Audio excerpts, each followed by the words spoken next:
Kalau dari skuad, saya pilih bukan 1-2, Argentina sama Prancis. Artinya bisa terulang lagi final di 4 tahun lalu di Qatar. Waduh, back to back lah. Iya, bisa back to back gitu. Kalau mau secara realistis, jujur, itu saya bilang. Kalau dari skuad, nah makanya kesempatan juara itu ada di 2026. Dan saya menyukai, saya suka kalau ada juara dunia dan namanya Portugal. Gitu loh. Bukan berarti saya dengan ini saya bukan karena Messi hebat enggak. Saya pikir Ronaldo tuh angkat trofi kok. Tidak seperti Messi. Dia minta untuk diservis, disuapin, dilayani. Makanya brace dia. Banyak orang bilang ini bagus-bagus, tapi jangan dulu dong bagus.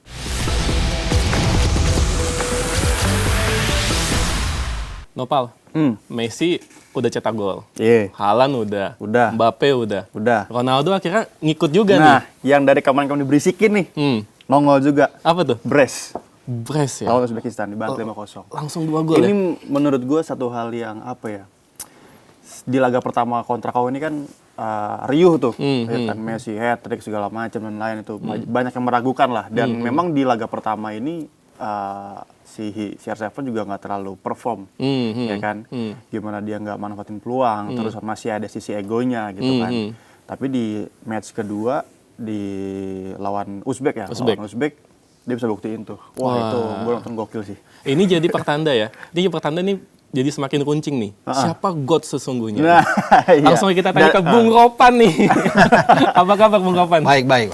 Siap. Terima kasih ya sudah datang Sama-sama, di Sangat Tipis. Sama-sama. Ini pertanyaan yang ditanya semua netizen. Diperdebatkan. Iya. God sesungguhnya itu siapa sih? Messi apa Ronaldo nih jadinya nih? Sementara Messi sih. Kalau bicara God, karena semua rekor kan dipecahkan. Cepet nih jawabnya nih.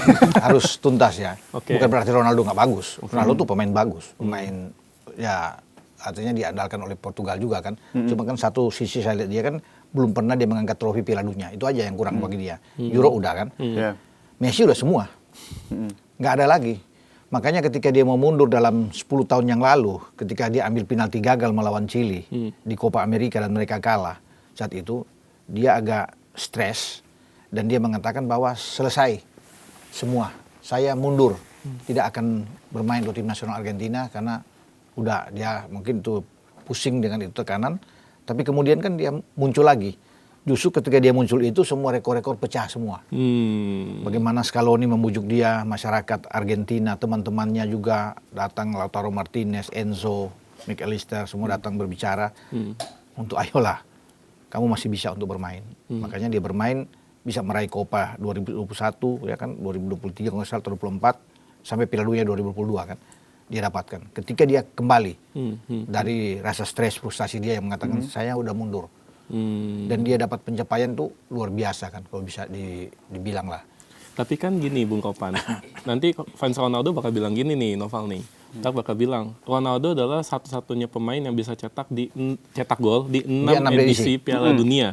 Messi nggak 6 edisi kan Messi. Messi nggak cetak gol di 2010. Iya, betul. Tetapi kan kalau lihat jumlah gol kan Ronaldo kalah jauh di Piala Dunia. 6 edisi, dia selalu mencetak 1, kecuali 4 ada di 2018 kemarin kan. Kemarin sudah ada 2. Tapi untuk mengikuti CR7 yang sudah memecahkan top skornya Miroslav Klose dari Jerman 16, dia akan dapat di atas 20. Nah itu kan susah dikejar. Ronaldo itu di 6 edisi 8 tambah 2 jadi 10. Untuk mau tambah 10 lagi saya pikir nggak mungkin. Berarti untuk Piala Dunia. God versi Bung Ropan tetap Messi. Kalau saya Messi dengan berbagai kelengkapan karena dia pemain paling lengkap. Bukan kalau Ronaldo bisa meraih trofi Piala Dunia, dia akan bisa disetarakan dengan Messi gitu. Dan memang ada perbedaan dari 2 cara karakter permainan kan. Ronaldo itu sekarang memilih untuk bermain sebagai nomor 9 dari winger dia kan. Nomor 10. Messi bermain bukan nomor 9, sebagai nomor 10 dia, dan dia lebih banyak untuk memberikan assist ketika ada kurang bagus dia akan masuk. Dan bisa dilihat kan Argentina bikin 5 gol di Piala Dunia saat ini dalam 2 match, semua dari Messi semua. Iya, betul. Ya kan? Ronaldo bikin 2 gol brace, tapi masih ada gol lagi dari Leo bisa bikin gol. Ya kan? Dari 4 gol kemarin, jadi ada gol bunuh diri juga. Benar-benar memang ini pemain yang menggendong Argentina betul. Luar biasa. Dia bermain tidak egois. Passing dia berikan. Dan kemudian bagaimana ketika teman-temannya sulit untuk melakukannya, dia menjadi solusi. Ronaldo, pemain hebat, tetapi menunggu bola. Tidak mencari bola. Jarang melihat Ronaldo itu di dalam untuk dia ke belakang mengambil bola untuk servis ke pemain. Tidak seperti Messi. Dia minta untuk diservis, disuapin, dilayani. Makanya brace dia banyak orang bilang ini bagus-bagus, tapi jangan dulu dong bagus. Dia memang khusus untuk bikin gol karena menerima servis. Dia harus berterima kasih kepada Cancelo. Dia harus berterima kasih kepada Fernandes. Karena mereka lah yang menservis dia yang ada gol.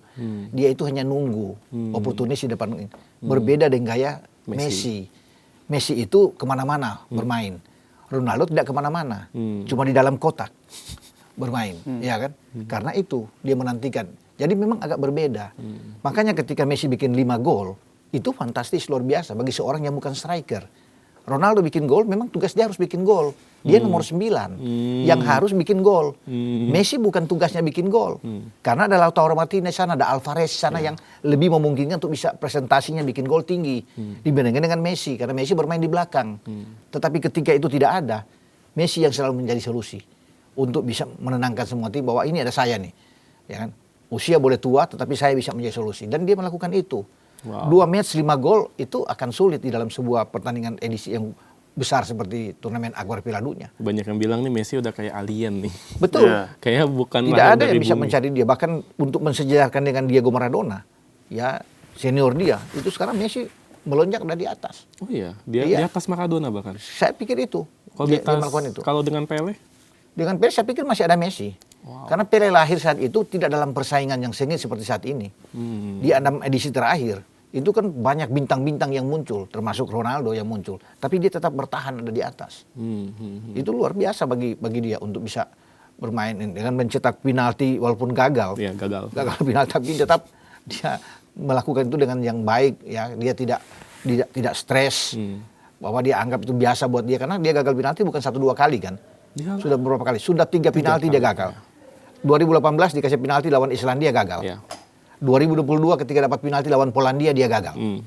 Sekarang dia gagal lagi. Ya kan, bermain kemana. Tapi tetap dia enjoy, dia menikmati dan dia melakukan itu dengan baik. Dan ini orang yang humble sekali.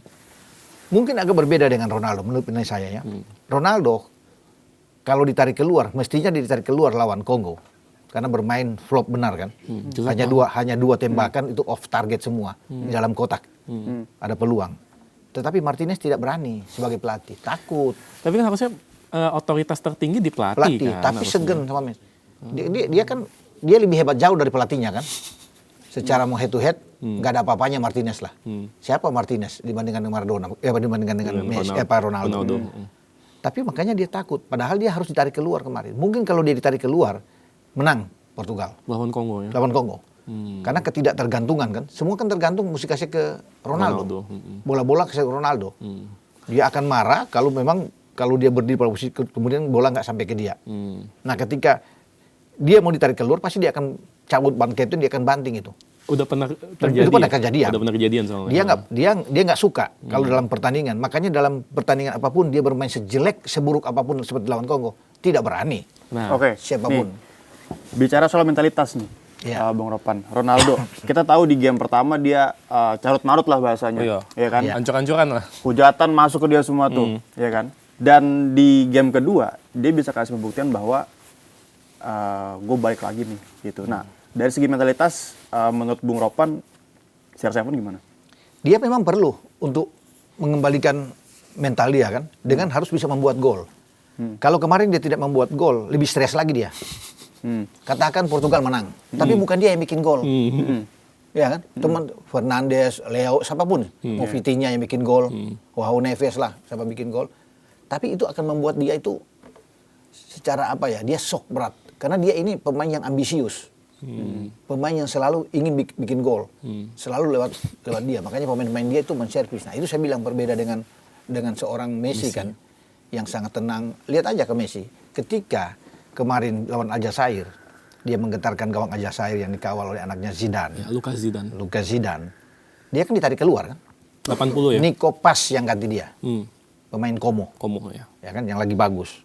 Ketika Nico Paz masuk, dia keluar, dia senyum aja. Peluk dengan pelatih Scaloni dan lihat cara dia.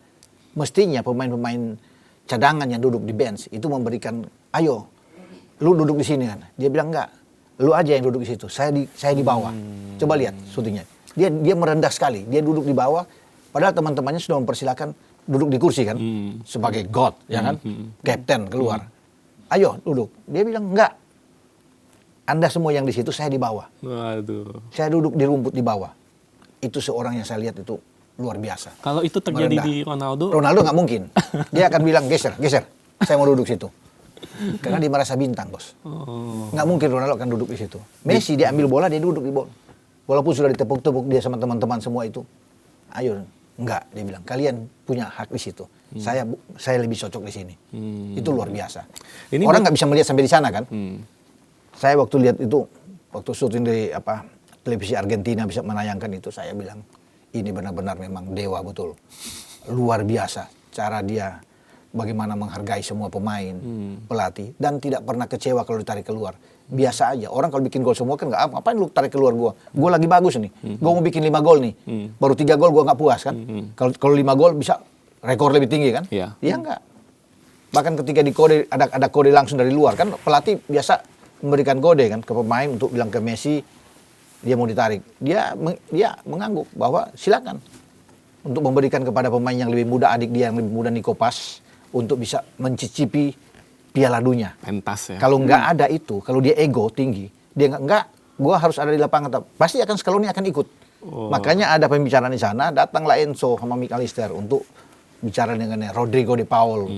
Cara ada ini, dia bilang iya, memang dia harus diganti, kasih kesempatan yang muda-muda untuk masuk.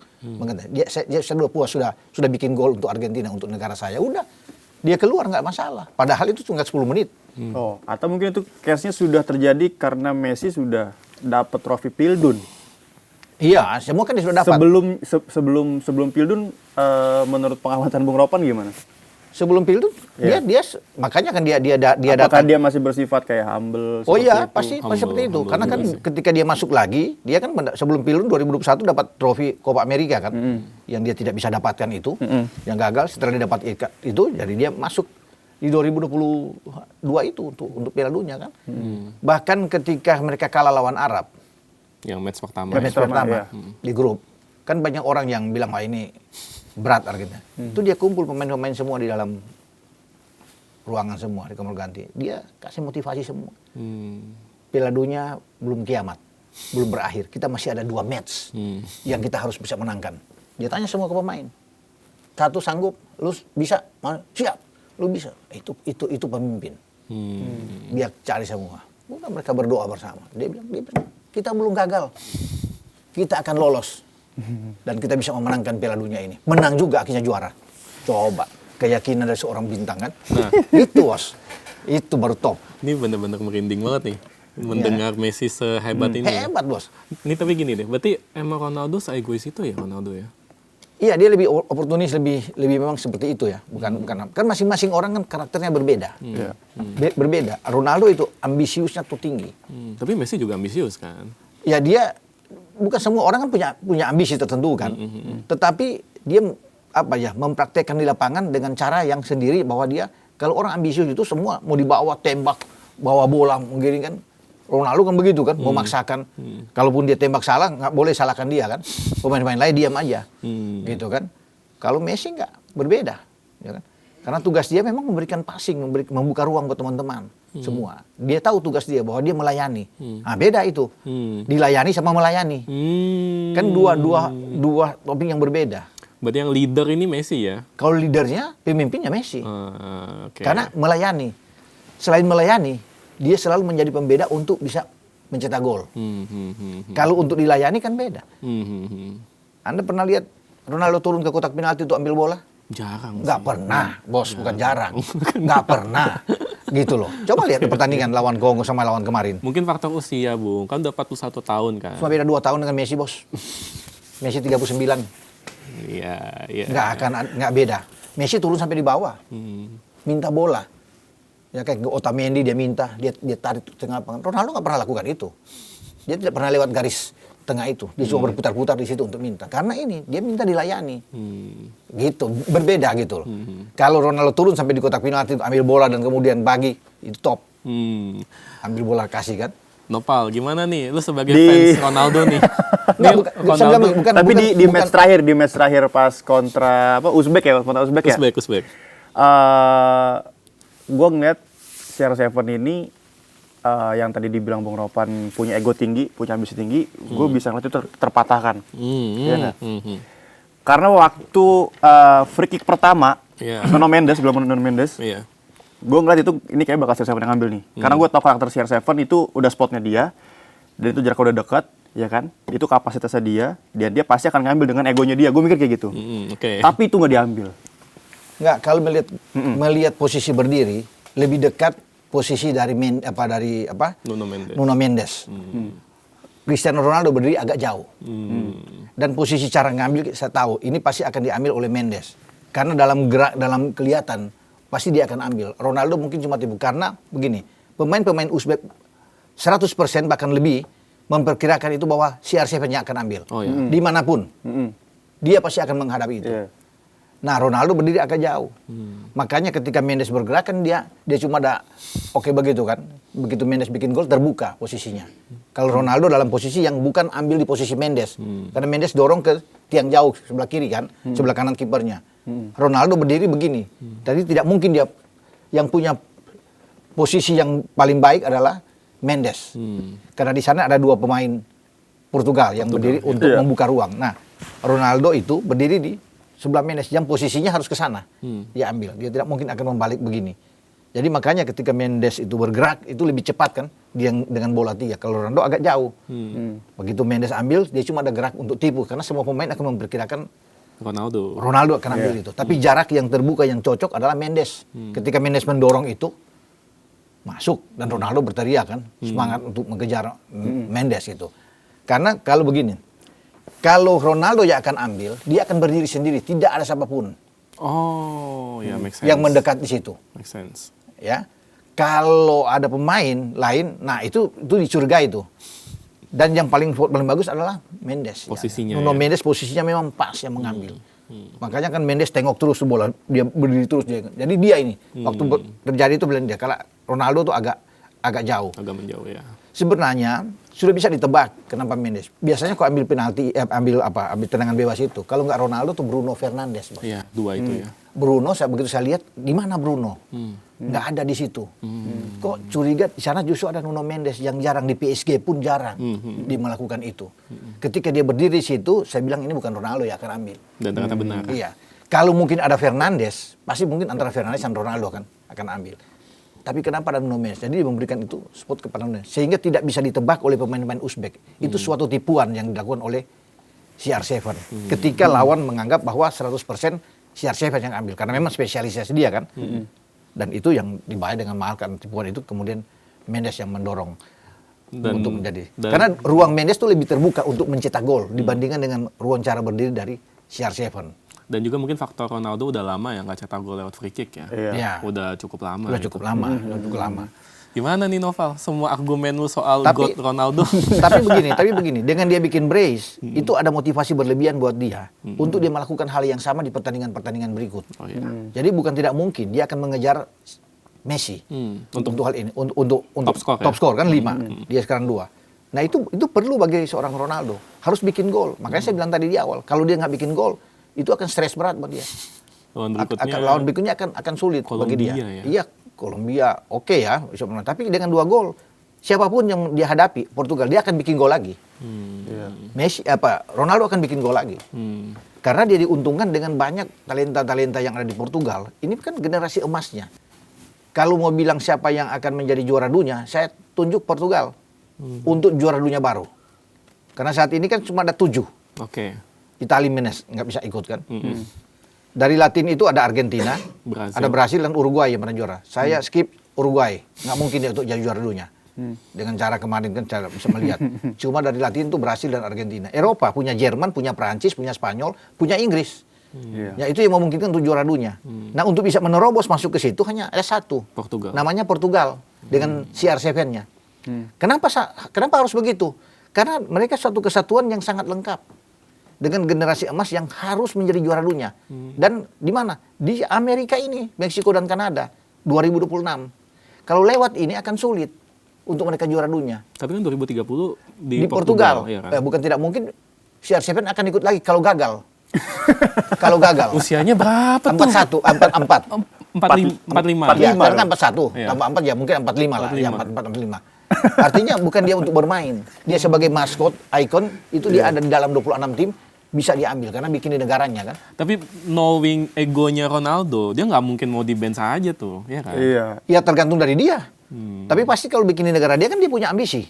Bahwa di depan publik sendiri saya mau dong. Walaupun saya mungkin cadangan, mau dimain 10 menit, ditarik keluar, terus setengah main, itu nanti urusan pemain. Dan kalau dia siap, nggak ada yang bisa melarang dia. Buset, nggak Gua masih mau main buat Portugal. Nah siapa yang melarang?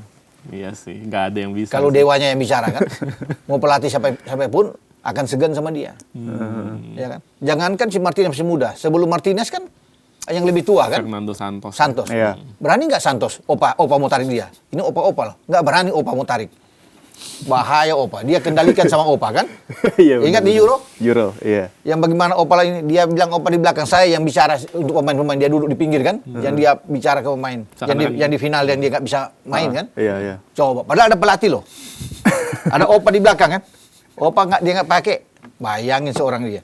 Dia pemain yang dia ngatur tuh pemain. Itulah CR7. Messi nggak mungkin begitu. Walaupun Scaloni itu pemain yang mungkin jauh. Di bawah Messi. Jauh lah di bawah Messi. Tapi dia hormati benar. Nggak ngatur. Apa yang dikatakan Scaloni dia siap dia tunduk. Padahal secara kebintangan kan nggak ada apa-apanya Scaloni. Secara pemain juga nggak ada apa-apanya. Iya, betul. Beda dengan sikap Ronaldo. Jadi memang ini pemain luar biasa kalau bisa dibilang. Makanya sekarang kalau untuk juara Portugal. Juara Portugal. Kalau memang juara dunia baru ya, mau dicari kan nggak ada yang lain. Tapi sebenarnya gini deh, Iya. Bung Opan. Kenapa sih Piala Dunia ini seakan-akan nggak ramah buat juara baru? Kayak juaranya negara-negara itu lagi gitu. Iya, karena saya pikir begini, ini tradisi kan. Oh, oke.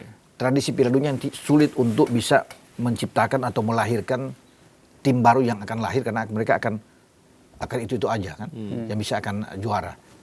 Prancis misalnya lahir pada tahun 98 ketika mereka tuan rumah. Selebihnya itu kan baru muncul Spanyol 2010. Ya, 2010 itu. Ya kan? Ya. Ya kalahin Belanda saat itu. Nah ketika Spanyol muncul, saya pikir akan semakin berat. Karena mereka ini yang satu komplotan besar ini yang tergabung untuk nggak mungkin digeser. Tradisi yang sangat kuat. Dan memang tradisi sepak bola yang kuat dihuni juga oleh pemain-pemain yang mumpuni kan. Prancis misalnya. Kan dengan generasi yang bagus saat ini. Kalau mau lihat tim Prancis itu ngeri. Ya, makanya untuk hanya satu tim yang bisa mendobrak Jerman, Prancis, Argentina, Brasil, Portugal dengan CR7-nya. Nah kalau Portugal juara, saya senang. Kenapa? Ada juara dunia baru dan CR7 menjadi top skor. Itu kan bagus buat dia. Artinya CV dia bertambah kan. Orang tidak bisa membandingkan terlalu jauh dengan Messi. Dia bisa menyamakan posisi Messi itu bahwa saya sudah pernah juara. Kalau misalnya Portugal juara misalnya nih, jangan happy dulu. Ronaldo top skor misalnya. Iya. Bakal sebanding dong buatnya Ronaldo sama Messi. Ya bisa. Bisa sebanding. Bahkan mungkin untuk bicara Piala Dunia kan dia paling lengkap. Kita sudah bilang tadi kan. Selalu mencetak gol di 6 edisi kan. Yang tidak dilakukan oleh Messi di 2010. Ya walaupun mungkin Messi kita bilang tadi sekarang sudah melebihi dari Klose kan. Bahkan mungkin sepanjang zaman tidak akan bisa dikejar kalau Messi bisa mencetak 20-22 gol. Dalam edisi nggak sulit untuk bisa mengejar. Karena CR7 pasti akan last dance dia kan. Terakhir dia. Kecuali yang kita bahas tadi. Dia masih mau. Karena tuan rumah kan. 2030. Ini gue tuan rumah nih. Gue main. Udah lu mau kasih main 15 menit nggak apa-apa. Yang penting gue ada maskotnya. Gue ada di dalam. 45. Artinya dia bisa menciptakan rekor. Kalau sekarang kan di Piala Dunia kan rekor tertua itu adalah pemain kiper Scotland kan. Iya, Greg Gordon. Greg Gordon kan. 43. Nah sekarang CR7 bisa membuat, kalau di 45 satu-satunya pemain paling tua yang di Piala Dunia ketika Sepanjang sejarah tuh. Sepanjang sejarah, tidak mungkin dipecahkan. Seorang Messi pun nggak akan pecahkan. Iya. Dan dia berada di sana. Karena dia ingin untuk juara. Cuma dengan generasi pada saat 4 tahun depan, kita kan masih menjadi tanda tanya. Apakah Portugal akan juara? Belum tentu, walaupun mereka tuan rumah. Karena kan komposisi pemain akan berubah. Tidak akan sama. Mungkin saja Bernardo Silva sudah mundur. Bruno Fernandes sudah nggak ada. Ruben Dias sudah nggak ada. Banyak. Kita hanya bisa melihat mungkin Felix, Joao Neves, ya kan, Vitinha bisa aja kan, kita bisa. Leo mungkin hanya gitu-gitu. Tapi yang lain kita nggak tahu. Nah makanya kesempatan juara itu ada di 2026. Dan saya menyukai, saya suka kalau ada juara dunia dan namanya Portugal. Gitu loh. Bukan berarti saya dengan ini saya bukan karena Messi hebat enggak. Saya pikir Ronaldo tuh angkat trofi kok. Untuk bisa orang tidak akan terlalu jauh membandingkan bahwa ini sudah di atas. Ya kalau gagal itu yang membandingkan akan jauh. Misalnya Portugal tersisi nanti di 32 besar kalau lolos kan. Waduh. Ah, itu kan akan, dan kemudian Messi juara lagi, akan semakin jauh gapnya. Itu sih selesai Iya, sih itu. Selesai, orang Selesai, lu udah. mau banding apa lagi? Nggak bisa. Nggak bisa dibandingin Nggak bisa dibandingin lagi kan. Nggak bisa. Tiba-tiba back to back, dan ini Messi itu kalau bilang nggak ambisi, tetap ambisi. Kenapa?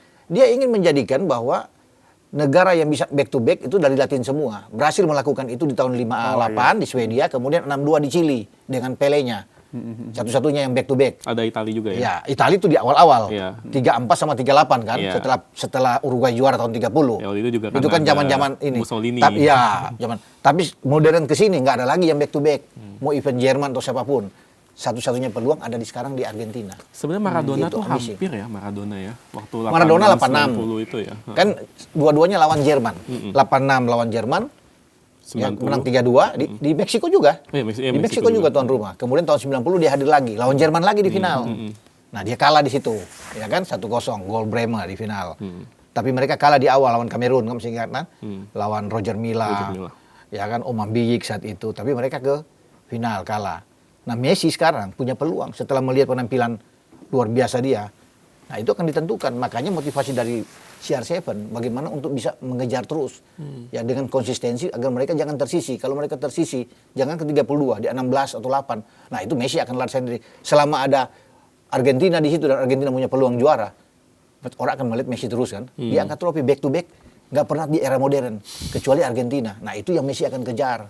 Makanya untuk memutuskan ambisi itu, CR7 lah yang satu-satunya orang yang bisa menghalangi itu dengan generasi emas Portugal saat ini. Wah, Gitu loh. Ini Menurut saya. harus dihentikan sama Ronaldo. Gitu, menurut saya gitu. Makanya saya bilang, saya suka kalau ada juara dunia baru yang namanya Portugal. Dan CR7 bisa menjadi top skor. Kalau Portugal ke final, saya yakin Ronaldo akan top skor. Oh iya. Karena match-nya Kalau ke makin final banyak. kan? Ya kan? Apalagi kan Messi terhenti misalnya di 8 atau 16. Kesempatan Ronaldo. Jadi gitu, bukan Ronaldo nggak bagus tapi peluang dia bisa menjadi yang terbaik gitu loh. Jadi aksinya lengkap lah sudah. Kurikulum vitae-nya kan saya sudah dapat trofi, Bos. Jadi saya mundur udah enak. Nggak main juga di 2030 nggak apa-apa. Ya kan? Udah bebas ya. Udah bebas. Bahkan mungkin kalau dia ikut ke pelatihan abis dia pensiun ini, dia bisa menangani Portugal Timnas top. Portugal, Oh, iya. Jadi pelatih. Iya kan? Abis ini dia ambil lisensi UEFA Pro, jadi pelatih ganti Martinez, semua akan dukung. Untuk 2030 kan? Kan sudah angkat trofi nih, katakan juara kan? Berarti dia sudah mengikuti apa yang dilakukan oleh Didier Deschamps. Ya, sebagai pemain juara 98, kemudian di 2018 juara kan? Udah dilakukan. Oh, iya. Ya, Mario Zagallo juga dengan Brasil kan? ya. Sebagai pemain dan pelatih. Franz Beckenbauer sebagai pemain 74 juara kalahin Belanda, dan tahun 90 dengan Lothar Matthäus, Klinsmann, Rudi Völler juara di Itali. Jadi akan diikuti juga oleh Cristiano Ronaldo. Tapi terlepas dari perdebatan Messi dan Ronaldo nih, Bung Ropan. Ya. Di Pildun 2025 setuju nggak kalau misalkan ini paling seru dibandingkan di 2000 ke atas? Ini turnamen paling seru, oke. Karena kan melibatkan tim yang banyak. 48. 48 tim. Ya kan 104 pertandingan. Terbagi dalam 12 grup. Dan bahkan gol sampai tadi malam sampai terakhir sudah 139 gol yang lahir. Wow. Dari 33 pertandingan yang bermain, itu pertama kali yang terjadi bahwa ketika 33 pertandingan itu sudah di atas 100 gol. Kata-kata 3 gol ya. Rata-rata 3,02 per game, per pertandingan. Jadi kelihatan di situ kan bahwa Piala Dunia ini memang oke lah, bagus dalam persaingan. Jadi untuk bisa mencapai 100 gol dalam 33 pertandingan sulit ya, tapi Piala Dunia ini kan luar biasa. Jerman melakukan dengan 7-1-nya. Iya. Kemudian diawali dengan tuan rumah Amerika memukul Paraguay 4-1. Kan naik terus tuh. Iya. Naik terus tuh. Kemudian Belanda hajar Swedia 5-1. Ya kan? Spanyol juga pesta gol. Portugal juga akhirnya bikin gol banyak, clean sheet. Jadi memang grafik naik terus. Untuk bisa di Piala Dunia ini. Jadi bukan tidak mungkin dalam pertandingan-pertandingan ke depan itu gol-gol akan banyak.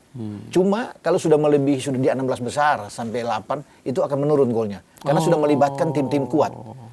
Kalau sesama Prancis Jerman katakan di 16 besar ketemu nih, tidak akan mungkin di atas 3 gol. Berarti bakal kering ya ini ya. Kering.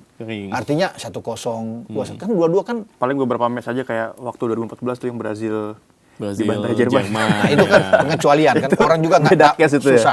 susah untuk dipikirkan itu nggak mungkin. Dia tiba-tiba banjir bandang nih tiba-tiba. Untuk mengalahkan Brasil di kandang, jangan kan di kandang, di luar kandang mengalahkan Brasil di atas 3 gol itu sulit. untuk mengalahkan di atas 3 gol ya. Impossible ya. Iya, atau 5 gol itu sulit. Apalagi di kandang itu memang dipermalukan betul. Makanya kan ketika di semifinal itu kan di ruang ganti Joachim Löw sudah bilang pemain stop, jangan tambah lagi gol. Iya, cukup 5 kan sudah 5-0 tuh pertama waktu lawan Jerman. Jadi dia sudah bilang ke pemain, nah dapat 2 gol di babak kedua, Andres Schürrle udah masuk kan, bikin 2 gol. Kenapa ada gol itu? Andres Schürrle bilang dibuka. Saya nggak mungkin nggak bikin gol. Sudah berhadapan dengan kiper. Udah 1 lawan 1. Iya, kan 1 lawan 1. Jadi mau gimana tuh? Jadi saya bikin gol. Gawang Julio Cesar saat itu kan. Jadi waktu itu kan ditanya sama, kenapa lo masih bikin gol? Kan saya udah bilang cukup 5. Itu di ruang ganti babak pertama. Jangan lagi mempermalukan ini satu stadion mereka itu menangis semua tuh. Sudah bilang saya nggak akan bikin gol. Cuma dibuka. Saya mau bilang apa? Masa saya terbuka saya tembak keluar? Sepak bola gajah. Sepak bola gajah nanti. Ya kan? Jadi dia kan terbuka one on one. Jadi bagaimana? Masuklah 2 gol itu. Akhirnya harus kasih lah. Masa 7-0 kan. Oscar lah yang dikasih. Terakhir gol. juga ya. Dikasih Terakhir 1. sebenarnya nggak mau dikasih itu. Jerman masuk semua, disuruh ke atas semua. Datang sekarang dibiarin. Jadi Oscar bawa bola sendiri kan sendiri bawa bola. Dibiarin sama pemain Jerman cuma ketawa-ketawa. Oscar bawa cocok udah berhadapan dengan Neuer, dilepas sama Neuer, udah gol. Itu satu-satunya. Kalau 7-0 lebih malu. Nah, Tuan rumah. Tapi waktu itu Bung Kopan salah satu yang tertawa hahaha juga dong berarti. Ya kayak saya Jerman kan. Bukan soal ketawa ya. Bukan soal ketawa. Bagi saya menang 1-0 udah cukup dong. Yang penting ke final kan. Atau 3-1 kan. Tapi nggak menyangka bahwa 7-1. Maka saya bingung. Bukan saya senang, tapi saya bingung kok bisa begini gitu loh. Bisa jauh. Kalau Jerman menang, oke kita senang. Tapi jangan 7-1 kan di luar semua orang juga berpikir, nggak, ini gimana sih ini Brasil loh. Iya. Bukan Ghana, Senegal misalnya atau siapapun. Atau Curaçao. Dan itu tim Brasil banyak bintang loh banyak saat itu. bintang, masih bagus-bagus. Neymar masih oke juga kan itu. Tapi di match itu kan nggak ada Neymar, nggak ada Thiago Oh, nggak ada ya? Silva Iya, ya. tapi terlepas nggak ada itu kan namanya Brasil bos. Nih. Main di kandang. Iya kan? Udah pasti. Masa sih mau kalah sampai 3, tapi ini 7. Kan orang nggak, saya aja sebagai penggemar Jerman bingung gitu. Masa sih kok bisa begini gitu. Padahal menang 2-0, 2-1 kan cukup. Seru, tapi gitu kelihatan sekali. Nggak benar ini. Bener-bener dihancurkan. Mengejutkan lah ya. Dan tidak akan terjadi lagi sampai kapanpun Brasil akan kalah dengan skor seperti itu. Tidak akan mungkin. Negara lain akan bikin. Nggak akan terjadi lagi. Nggak Ya? akan terjadi lagi. Mau Argentina kayak yang menang sama mereka nggak mungkin bisa Argentina menang 5-0 nggak lawan Brasil ya di posisi mana. Jadi memang itu malapetaka betul. Benar-benar satu malam yang agak buruk buat mereka saat itu. Yang mungkin tidak akan terlupakan oleh masyarakat Brasil sampai saat ini. Di Maracana ya? Iya di sana pokoknya di kandang mereka. Kandang mereka. Iya. Rame banget itu. Nopal, kalau ngomongin sama Bung Kopan nih, Bung Kopan ini terkenal dengan prediksinya yang luar Akurat. biasa. Akurat. Kalau 2010 ada Paul Sigurita. Paul Gurita. Indonesia punya Bung Kopan. Prediksinya Bung Kopan nih talk chair nih biasanya nih. Nah, kalau udah ngomongin Piala Dunia, yang orang tanya-tanya adalah siapa sih Bung yang juara Piala Dunia? Ini terlepas dari kan pengennya kan Portugal. Dan juga kan Bung Kalau mau Kopan- lebih pingin ya Jerman saya kan. Saya Jerman kan. Tapi Iya. kalau bicara siapa juara dunia baru Nah, ini nih. di luar Jerman di luar ya saya Yang milih possible, Portugal. yang possible. Ya sangat possible itu pertama Portugal, kedua Belanda. Kenapa Belanda? Ya kan belum pernah juara dunia dan dengan kedalaman squad yang oke lah. Oke. Masa saya mau bilang Kroasia sih? Atau Belgia. Atau Belgia misalnya. Ya enggak. Atau Austria atau siapapun lah di Eropa. Kan dibandingkan dengan kualitas pemain, ya Belanda sama Portugal lah. Kalau yang lebih top Portugal kan. Kan ngeri kalau lihat Portugal kan. Wah di kanan kita bisa melihat, wah bagus-bagus. Bernardo Silva lah, Leo bisa bermain. Joe Felix. Masih ada Conceição juga. Ada Conceição, banyak pemain kan. Luar biasa. Ada Gonzalo Ramos lah, Guedes yang bisa bermain. Tuh bisa timnya. Bingung. Kalau Prancis gimana, Bung? Kalau juara dunia yang bukan juara dunia baru, kalau mau realistis. Ya, ini realistis. prediksi yang objektif ya. Objektif Nah, ya. ini 26 ya. ya, 26. Ya, nih. Dicatat nih. Siapa nih juaranya nih? Kalau melihat saya pikir masih tim yang pernah juara dunia. Hanya ada 4 tim. Oke. Argentina juara bertahan. Oke. Prancis, Oke. Jerman, Spanyol. Oh, Jerman masuk ya? Iya, saya melihat begini. 2 edisi kan dia KO. Nggak lolos di fase grup. Jerman ini. Ya. Sebagai tim yang 4 kali juara dunia. Ketika saya lihat kemarin dengan Curaçao, oke lah. Itu kita kesampingkan Curaçao kan. Tapi kan Curaçao bagus loh. Tahan Ekuador. Ekuador itu peringkat 2 di CONMEBOL. Di atas Brasil bahkan. Brasil nomor 5. Pertama Argentina, Ekuador kan. Itu kuat. Udah Kolombia. Uruguay. Brasil, baru Paraguay. Paraguay terakhir ya. Ya kan? Itu peringkat-peringkat yang ada. Nah, Ekuador yang peringkat 2 di bawah Argentina, yang mengalahkan Argentina dan mengalahkan Brasil waktu di kualifikasi, itu ditahan sama Curaçao. Padahal kan kita nggak bisa bayangkan, ini tim yang dipermak habis oleh Jerman 7. Oke? Nah, sekarang saya kembali dengan Jerman. Kenapa Jerman? Karena mental dia saya pikir mulai kembali. Ya, di bawah Nagelsmann, dan mereka sudah teruji. Ketika ketinggalan 1-0 lawan Pantai Gading kan orang sudah bisa melihat selesai Jerman nih. Kalah, pertama tertinggal. Tapi bagaimana Nagelsmann itu membalikkan keadaan itu dengan menggantikan misalnya Nadim Amiri masuk di sana. Kemudian dengan Dennis Undav bisa masuk. Artinya dia bisa melihat cara bahwa ini tim bagus. Dan mental mereka teruji. Dan akhirnya kan Dennis Undav bikin brace 2 gol. Makanya saya bilang saya menempatkan Jerman lagi akan bahaya. Nah, untuk Jerman ini hajar dia sebenarnya di fase grup. Jangan sampai lolos. Tapi sekarang dia udah lolos. 32 kalau dia kalah ini. Jangan dia lolos sampai ke 8 atau semifinal. Dia juara. Ini berarti kalau udah sampai 8 besar, bahaya Jerman. Bisa juara. Wow. Karena mental dia kan, dia tuh diesel kan. Naik terus. Mesin diesel. Ya, dan ingat dia itu di 12, hanya satu-satunya tim di dunia yang 12 kali bisa masuk di posisi 4 besar terus. 4 kali juara dunia, 4 kali runner up, 4 kali juara 3. Paling banyak masuk final juga. Paling banyak masuk final. 12 kali. Tidak ada tim manapun yang bisa seperti dia. Nah, ini punya mental bagus. Makanya saya bilang, hajar Jerman itu sebelum masuk ke 8 atau 4 besar. Sikat dia. Kasih pulang dia. Ya kan? Tapi kalau dia lepas dari 8 besar atau dia masuk ke 4 besar, cilaka. Itu yang terjadi 2014 kan? Juara. Padahal Brasil yang jadi lawan. Dia akan ngamuk karena mental dia udah kembali gitu.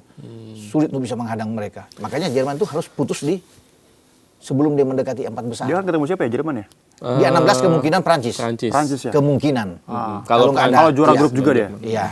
Gimana tuh, Bung? Saya masih yakin sebenarnya. Sebenarnya kalau mau cari selain Jerman, Prancis juga kan 4 saya bilang. Argentina, Argentina, Prancis, Jerman, Spanyol. 4 itu yang punya peluang. Nah, kalau mereka sudah ketemu pasti satu gugur kan? Mau Prancis, kalau Prancis lewatin Jerman, ya Prancis punya peluang untuk bisa menjadi juara. Kalau Jerman yang keluar, Jerman. Tapi itu saya bilang kalau sudah dia jangan mendekati di 8 atau 4. Nah, karena posisi dia akan berbahaya gitu. Kalau dari 4 satu negara apa, Ya. Bung Ropan? Yang paling. Tadi kan ada apa? Argentina, Iya. Prancis, Jerman sama Kalau Spanyol. dari skuad, saya pilih bukan 1-2, Argentina sama Prancis. Artinya bisa terulang lagi final di 4 tahun lalu di Qatar. Waduh, back to back lah. Iya, Bisa back to back itu. Kalau mau secara realistis, jujur, itu saya bilang. Kalau dari skuad, kemewahan tim, itu dua kan nggak bisa kita bantah. Bahwa dua-dua ini memang top. Kita lihat di Prancis, kuat. Michael Olise lagi bagus di Munchen, ya kan? Mbappe, Doe. Ousmane Dembele, Gila sih. kemudian di Sayer Doe di belakang, masih ada Barcola. Bradley Barcola yang bisa bermain di sana kan. Ada yang namanya Ryan Cherky yang bagus bermain di City. Belum di gelandang dia ada Tchouaméni bagus, ada Rabiot yang bisa bermain, ada N'Golo Kante yang bisa bermain dengan sangat. Jadi semua di belakangnya ada Konate, ada Upamecano, ada Saliba, ada Digne, ada Theo Hernandez, Lucas Hernandez, ada Kunde yang bermain. Jadi semua kalau disebut itu mewah semua, bagus. Argentina nggak usah kita sebut hebat semua memang, ya. Mau McAllister, ada Enzo semua kan, Martinez, Alvarez, Rodrigo de Paul itu top lah dengan Messi-nya. Jadi kemungkinan bisa dua itu. Makanya saya bilang jangan sampai Jerman itu yang ada di antara 8 atau 4. Jadi mau ketemu Argentina takut ketemu Jerman. Coba lihat grafik pertemuan mereka. Lebih banyak Jerman menang. 2006 Jerman yang ngalahin Argentina ya. Iya. 2010 juga. 2010 out Iya. ketika ada Messi di situ. Iya. Dan ditangani oleh Maradona kan? 4-0 ya. Iya. 2000 Jerman hajar itu. 2014 juga. Iya, 2014 ketemu kalah lagi. Jadi lebih banyak Jerman sebenarnya. Kalau bukan Jerman nggak kalah, pernah kalah juga Jerman kan. Final 86 kan kalah 3-2. Tapi Argentina agak takut, nggak cocok cara main Jerman dengan mereka. Nah, Jerman tuh agak nggak cocok dengan Prancis. Wah, berarti kalah nih sama Prancis. Iya, agak nggak cocok gitu, agak ketemu. Nah, kan bisa lihat dengan gaya misalnya Munchen ketemu dengan PSG kan.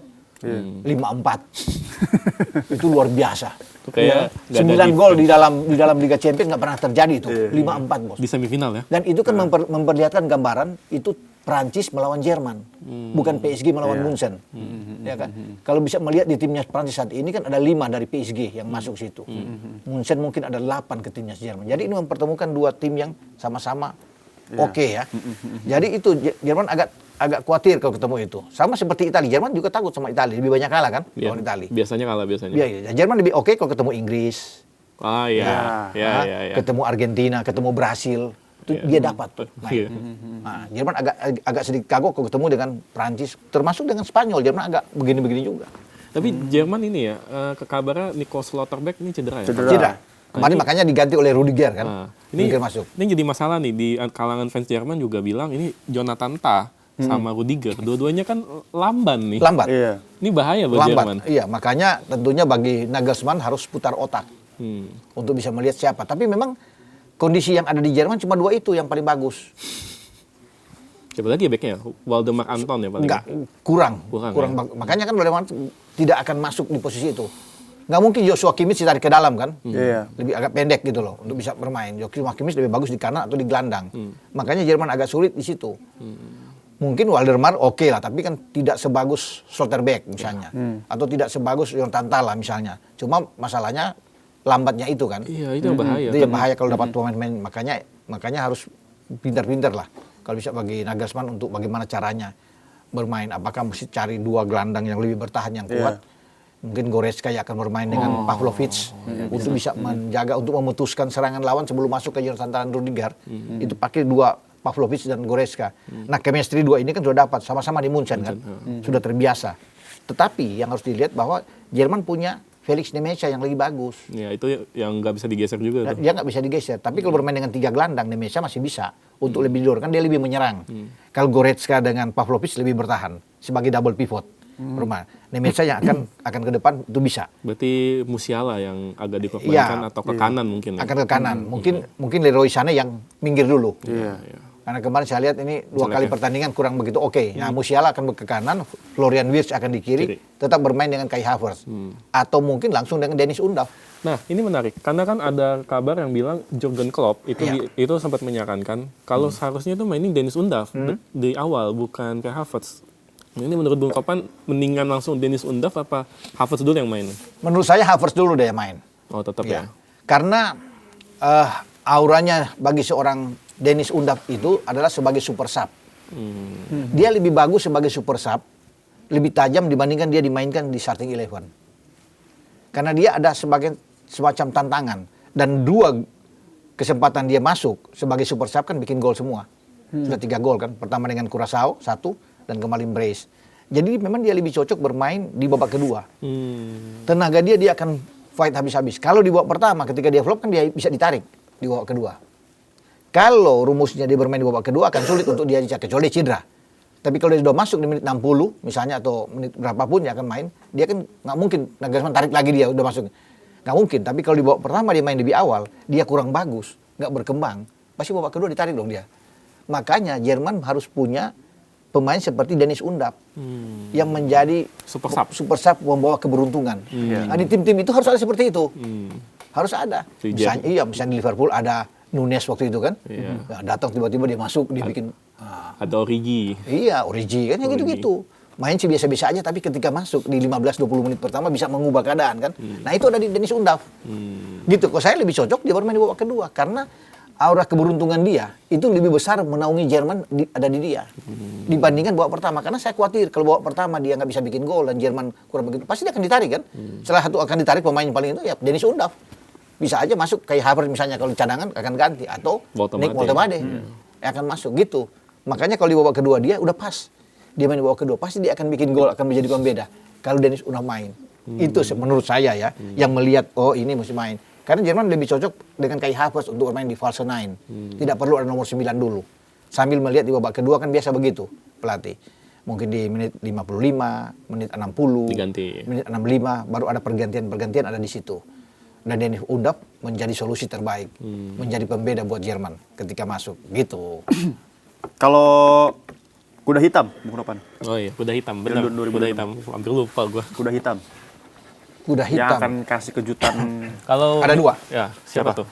Pertama Amerika. Oh, tuan rumah ya? Tuan rumah, bagus ya. Ya, kemudian kedua Jepang. Jepang ya? Iya. Kita bisa melihat Jepang main kemarin kan.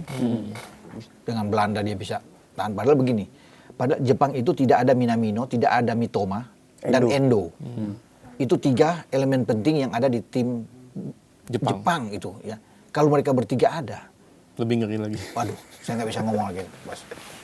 Itu kuat. Dengan tidak ada 3 aja, itu udah ngeri. Ya kan Nakamura bermain Yuya Ito, Kamada bisa bermain, ada Ayase Ueda, Kubo. Kubo agak cedera kan, lagi ditarik kan. Iya, lagi Nggak cedera. ada Kubo juga kemarin, mereka bisa menjadi 4. Jadi memang luar biasa kalau bisa dilihat dengan Jepang. Makanya saya bilang kalau cara kuda hitam siapa?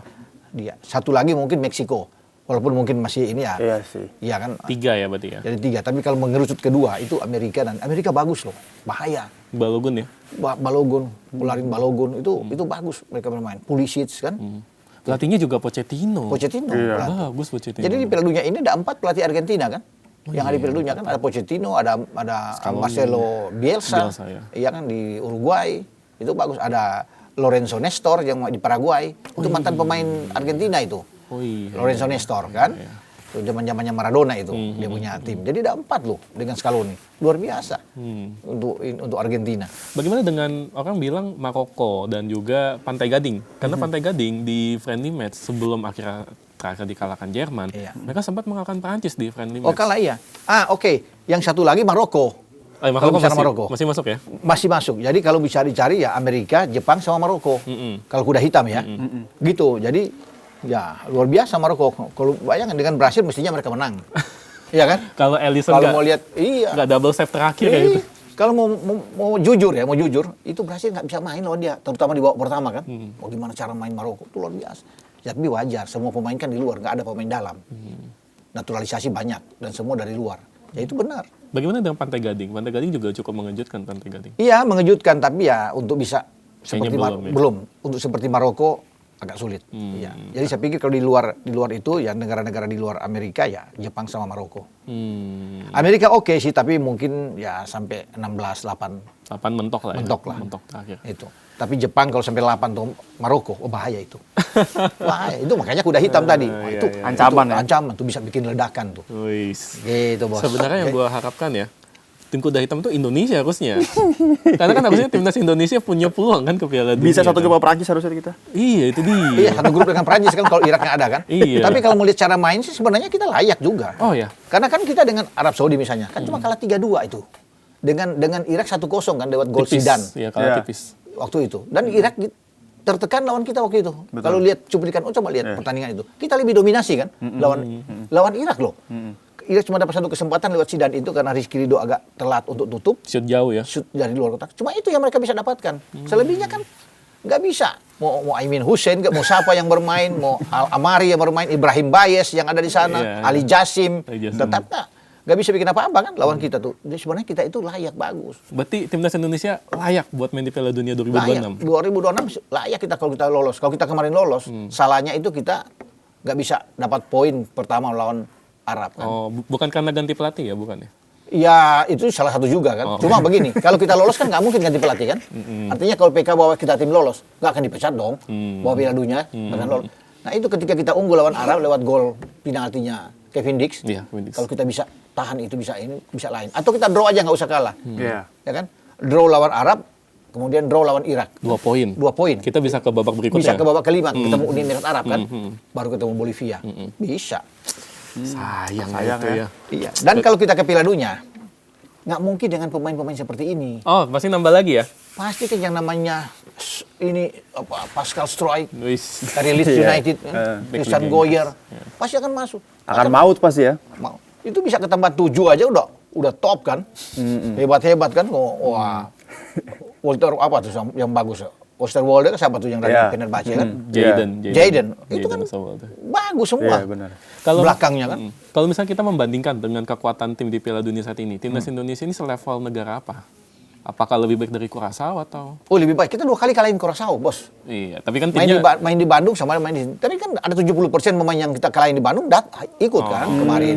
Datang juga. Jadi kalau kita bisa kalahin 2 kali, menang di Pakansari sama Bandung dengan Curaçao, mengapa tidak? Katakan satu grup misalnya dengan Jerman, nggak mungkin kita kalah 7-1 lah. Ya kalah 4-1, boleh 3-1 kan? Oke, gitu loh. Karena pemain-pemain kita kan akan berbeda. Kalau di belakang itu Pascal dengan Jai Isis kan top. Iya Bisa sih. bayangin tuh. Iya. Sassuolo sama Leeds. Yes. Kevin Dix Gladbach di kanan, ya kan? Kemudian dengan Verdong. Itu liga top di Eropa itu. Yang semua bisa berbicara kalau dengan itu Verdong kan bagus. Tinggal cari di tengah depan yang tambah, udah. Nah tadi menarik nih dari Bung Kopan dibahas bisa masuk pemain baru ya, naturalisasi baru, di mana sekarang yang lagi dikejar proses itu dua ya. Luc Fikri sama Michel Becker. Ya, sudah diproses sekarang, sudah kan DPR sudah kan, Komisi 10, Komisi 13 sudah. Sebagus apa dua pemain ini? Emangnya Indonesia masih butuh? Enggak, sebenarnya bukan soal bicara bagus. John Herdman ini kan pelatih bukan hanya menangani tim senior, tapi dia diberikan tugas untuk bisa menangani tim U23. Nah, kenapa Michel Becker sama masuk sama Luc Fikri? Karena masih usia 19, masuk 20 kan. Nah, dia butuh pemain-pemain seperti itu. Nah, mereka itu jangka panjang. Artinya untuk 10 tahun bermain di tim nasional. Itu bisa. Itu bagus buat pemain-pemain muda. Karena dia akan membesut U23 itu kan. Yang lebih baik. Sehingga akan digembleng dengan sangat baik. Ya, bukan mereka istimewa banget. Bukan juga. Kalau bisa bicara dengan head-to-head dengan Ole, kalah lah. Sama Ole kan. Tetapi Herdman butuh pemain muda ini yang bagus. Masih bisa berkembang dengan baik gitu ke depan. Jadi itu intinya. Soal nanti kan karena dia kan akan bertarung bukan di Piala AFF, artinya tujuan dia FIFA ASEAN di September Oktober, baru Piala Asia 2027 di Januari sama Februari kan, baru Piala Dunia September, udah mulai itu. Udah 2007 bertarung kita ya. Itu bertarung, makanya 2030 John Herdman bilang saya akan membawa tim ini lolos ke Piala Dunia. Bung Opan optimis nggak dengan John Herdman? Bagus. Berapa persen? Pendekatan dia 99% dia oke lah. Oh, timnas Indonesia akan lolos Piala Dunia 2030. 99%. Bisa. Kalau kemarin aja dengan begitu kita sudah ada di putaran keempat, luar biasa kan? Iya. Luar biasa, sudah hampir loh. Makanya John Herdman itu sudah hampir, sudah mendekati. Bahkan Arnold itu sudah bilang dari pelatih Irak, mestinya Indonesia itu bagus. Bisa melaju lebih jauh. Itu penilaian yang jujur. Bagus. Mancini aja dia tahan Arab 0-0. Iya kan? Sampai dipecat kan? 1-1. Coba. Itu main di Arab, Bos. Mancini dipecat. Itu kaget sih, jujur. Kaget. Saya aja bingung. Saya pikir ini kalah sama Arab. Di kandang Arab masalah, Pak. Di kandang Arab dan Mancini di belakang tuh. Masih satu. Mestinya kita bisa menang itu. Coba bisa. Itu kita salahnya begini, Bos. Kita salah itu di main lawan di Bahrain. Yang seharusnya menang baru pertambahan sampai 7-8 menit itu kan baru ada gol itu kan. Kalau kita menang di situ lolos kita. Iya. Soalnya kan hitungan di Bahrain 90 tambah 6 itu 99 emang. Hitungan di Bahrain. Cuma pelatih itu yang bikin wasit itu yang bikin dari Oman itu yang bikin tambah. Ketika bikin gol 2-2 udah tiup kan habis padahal sudah selesai. Itu kabarnya kalau misalnya sampai besok belum bisa golin lanjut terus katanya. Lanjut terus. Jadi dia kasih terus itu. Kalau nggak masuk juga dia bikin lagi, harus dibikin gol, mesti disamain. Coba. Mungkin akan di atas 10 itu. Walaupun cuma 7. Itu dia. Nah, kita kesalahan di situ, Bos. Kalau kita menang di situ, kemudian di Cina kita menang. Iya kan? Di Cina kita menang kalau nggak ada masalah-masalah itu. Bungkus sudah. Kita bungkus. Atau draw aja di Cina. Menang di Bahrain, draw kan 4 poin, udah menang. Kita peluangnya lolos. Besar. Arab nggak lolos tuh, Australia bisa nggak lolos tuh. Wow, Jadi kita sama Jepang yang lolos kan? Karena kan Australia sama Jepang yang langsung kan lolos. Nah kita sama Arab maju lagi ke putaran keempat kan? Itu begini kita kalau menang sama Bahrain, sama Cina, udah ada di Amerika sekarang. Sudah kita bisa mengikuti apa yang dilakukan oleh Cape Verde yang mengalahkan yang tahan Spanyol kan, Kongo yang mengalahkan Portugal. Jadi kita akan seperti itu, orang akan kuda hitam ini. Saya Indonesia. Iya kan?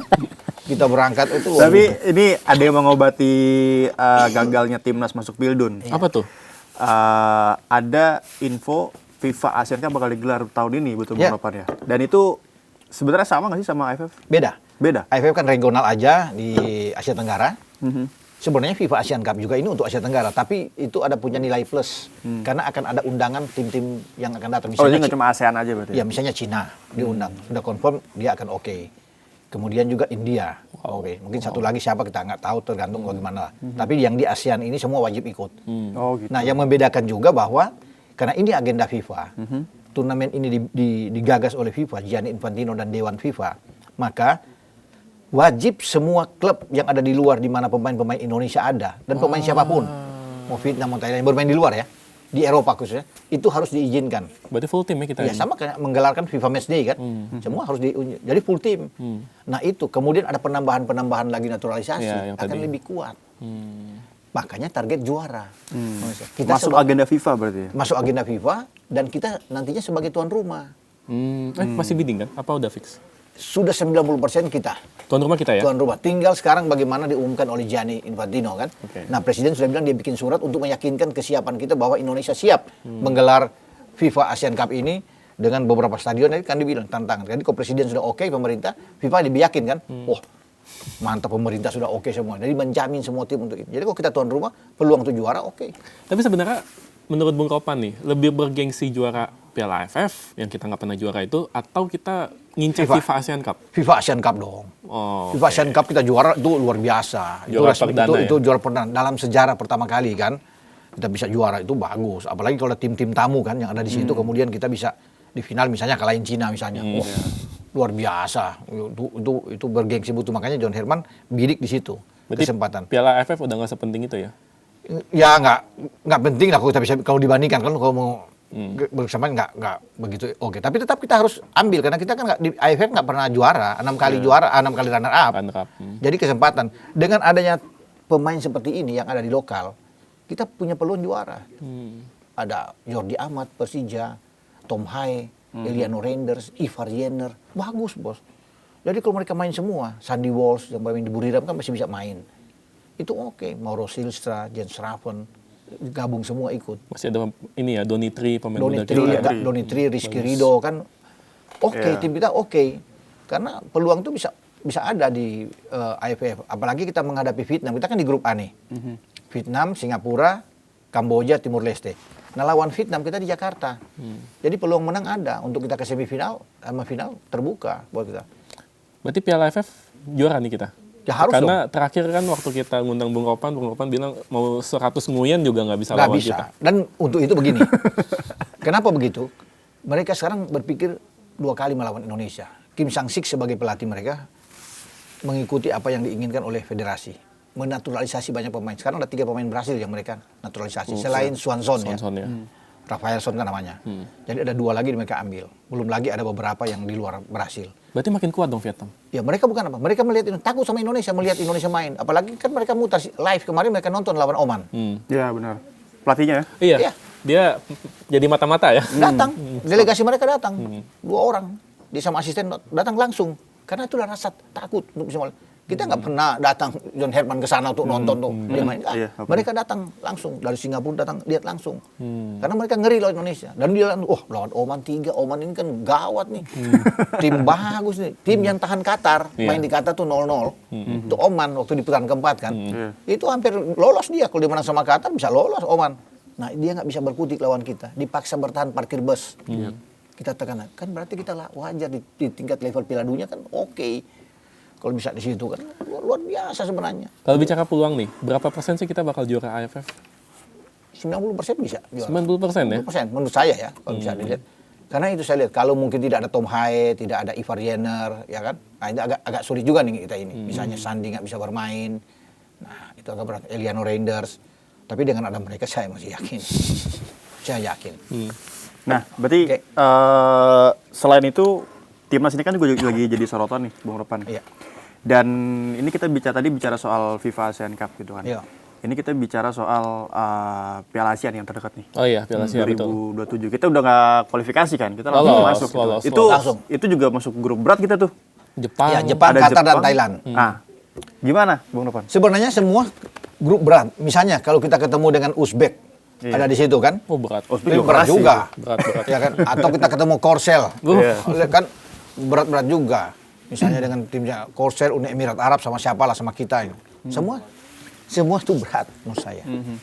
Cuma memang levelnya Jepang kan memang ada di atas kita. Kalau melihat cara main Jepang di Piala Dunia kan itu memang dia kuat apapun itu. Jadi kalau kita bisa dapat seri aja udah luar biasa sama Jepang. Seri loh. Kalau mau menang ya kita nggak tahu lah. Nah untuk di grup berat seperti ini kita bisa mengalahkan Qatar. Kalau melihat Qatar main seperti kemarin. Dibantai ya sama Kanada. Nggak bisa bikin apa-apa. Qatar sama Oman aja nggak bisa bikin apa-apa. Main di dia sendiri. Nah peluang kita bisa mengalahkan Qatar. Itu kan enak kalau kita memang dijadwal begini. Pertama lawan Jepang. Kedua lawan Qatar. Ketiga lawan Thailand. Jadi kalau kita lawan Jepang lewat lah misalnya. Lawan Qatar kita menang kita bisa lolos bos. Karena Thailand terakhir kan. Iya. Nah, Thailand juga akan ketemu dengan Qatar pertama, dengan baru terakhir dengan kita, dengan Jepang juga. Jadi kalau kita sudah dapat 3, motivasi kan berlebihan buat pemain-pemain. Kita amankan Thailand. Ya udah. Dapat 6 poin kan enak, lolos. Atau nanti dapat 4 poin pun kita bisa hitung-hitungan bisa lolos. Jadi kita pikir, dan John Herman kan yakin kemarin waktu habis undian ditanya, dia bilang dia nggak gentar, nggak takut. Meskipun ya walaupun di sana ada Jepang sama Qatar, kan dia yakin dengan tim ini. Setelah melihat kita menang kemarin di FIFA Matchday 2 kali tanpa kebobolan lawan Oman dan Mozambik, dia makin pede. Kemudian kita lihat lawan Bulgaria bukan tim yang sembarang loh di Eropa. Bulgaria bertahan kok lawan kita. Cuma dapat juga gol penalti kan, yang kita berdebatkan itu kan. Ada ini. Jadi kalau tim seperti Bulgaria yang kuat di Eropa Timur ya, kemudian dipaksa oleh bertahan sepanjang laga sama kita mendikte ball position kita tinggi. Berarti ini tim bagus. Makanya Herman berpikir ini berproses di tim ini. Dia senang bagus. Mungkin Qatar masalahnya di non teknisnya aja nih paling. Nah, Tiba-tiba dapat 3 penalti kan kita susah juga. Kayak lawan Jordania itu di final. Ya karena main di mereka kan. Iya. Tapi kalau sekarang Piala Asia kan bermain di Arab. Nggak. Oke, ini pertanyaan terakhir Bung Kopan. Iya. Ini udah terakhir. Sejauh mana Indonesia akan melangkah di Piala Asia 2027? Saya pikir kalau bicara sejauh mana kita bisa melangkah ke putaran berikut. Artinya 16 besar kita bisa dapatkan. Bahkan mungkin bisa 8 besar. Tergantung lawan mungkin ya. Tergantung lawan. Dan ketika John Herman mengatakan bahwa tidak ada rasa gentar, itu yang bagus. Dan kemudian kita datang ke sana dengan posisi skuad yang lebih bagus lagi dibandingkan kita melawan Oman dan Mozambik. Kan ada penambahan-penambahan kan. Luke Fikri udah masuk, misalnya Michel Becker, kemudian ada lagi siapa tahu misalnya Goyer masuk, ya kan. Kemudian Laurin Ulrich datang dari Jerman bisa masuk, Pascal bergabung, top. Makanya saya bilang untuk 16 besar ke 8 besar kita bisa dapat. Karena kalau pelatih sudah yakin, nah kita mesti yakin dulu. Jangan kita ragukan. Setuju. Kalau dari kita, amin. Harus diaminkan. Itu menutup podcast kita kali ini. Luar biasa Bung Kopan. Ya. Ini habis ini siaran lagi ya? Langsung. Buat Piala siaran, Dunia. ya. Luar biasa, nggak istirahat nih. Capek. Harus tetap jaga kesehatan ya Bung Kopan. Siap, makasih. Thank you, dan ini juga akhir dari episode Sikat Tipis kali ini ya, Noval ya? Betul. Ya, dan akhir kata kita ucapkan sampai jumpa dan di episode berikutnya. Bye.